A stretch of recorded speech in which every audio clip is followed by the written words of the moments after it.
Okay, so this is another video on aspects. I've already done an aspect on Saturn, like how Saturn aspects in astrology, and this is just to give you guys a better idea to how to understand planets and astrology and how it's just not, a complete, surface, superficial BS as everybody calls it out to be. Because once you know the aspects and what aspects do, you'll understand, what how a certain planet is affecting your life and your relationships and things like that in your life. And then once you learn how to read a chart and you see these things, you'll be like, oh my god, that is right, this is why this is happening in my life, this is why that's happening in my life.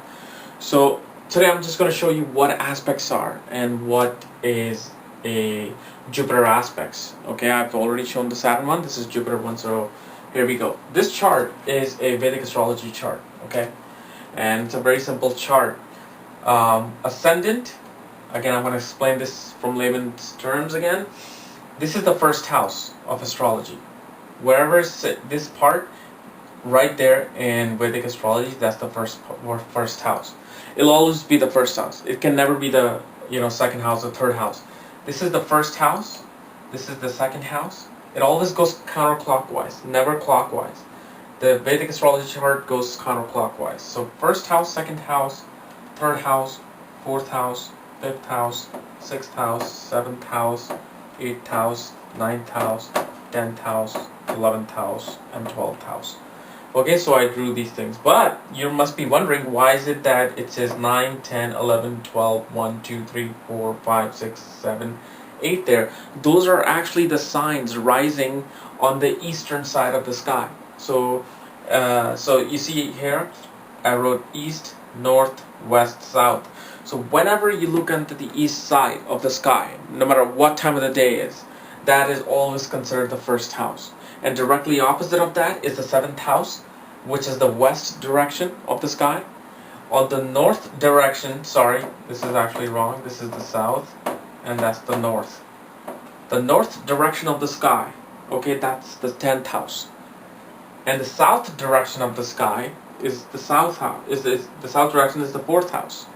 Okay, so this is an astrological chart. So never think that this is the ninth house just because it says 9 here. No, that's the ninth sign rising, which is the Sagittarius. Because remember, it starts with Aries. Aries is the first house, first sign, and then Pisces is the last sign, which is the 12th sign. Okay, which you see over there. So let's erase these houses now that you know what houses are. Okay, so this way you won't be confused and looking at two different numbers in the same same chart. So you have Sagittarius, Capricorn, Aquarius, Pisces. Okay, then after Pisces it goes back to the first sign: Aries, Taurus, Gemini, Cancer, Leo, Virgo, Libra, and Scorpio. Okay, so this is your basic quick tutorial of what I'm talking about here. Now let's talk about aspects. I'm going to talk about this particular aspect here to you guys, the Jupiter aspect. Okay, we're going to see what houses is Jupiter looking at and how it influences our life. Okay, so let's talk about the aspects. Okay, so Jupiter, from wherever it sits, okay, Jupiter looks at always the first house that it's sitting in, the 5th place from where it's sitting in, the 7th place from where it's sitting in, and the 9th place from where it's sitting in. Okay, so our Jupiter is sitting in the 12th house in the sign of Scorpio.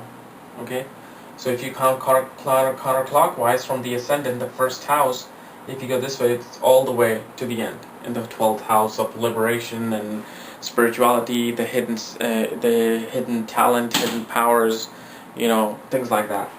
So Jupiter, first aspect, is always the house that it's sitting in. So Jupiter is aspecting the first house it's sitting in. It's looking at the apartment that it's sitting in a way. Okay, then from there Jupiter looks at the 5th place from wherever it's sitting in. So 5th place, let's see what that is. So 1, 2, 3, 4, 5. So Jupiter's looking at the 5th place, which is the 4th house. Okay, and Mars is sitting there. So that means Jupiter is aspecting Mars. That's what it means. So from Jupiter's 5th place, it's aspecting Mars right there. So that's its second aspect, the 5th aspect, okay? Next, Jupiter is looking at the 7th place from where it's sitting in.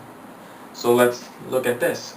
Let's count the 7 places from Jupiter. 1, 2, 3, 4, 5, 6, 7. So where's Jupiter looking at? It's looking at Moon, sitting in the 6th house, rising in the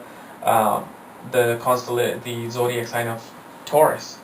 So this is the 3rd aspect of Jupiter, which is the 7th place from itself.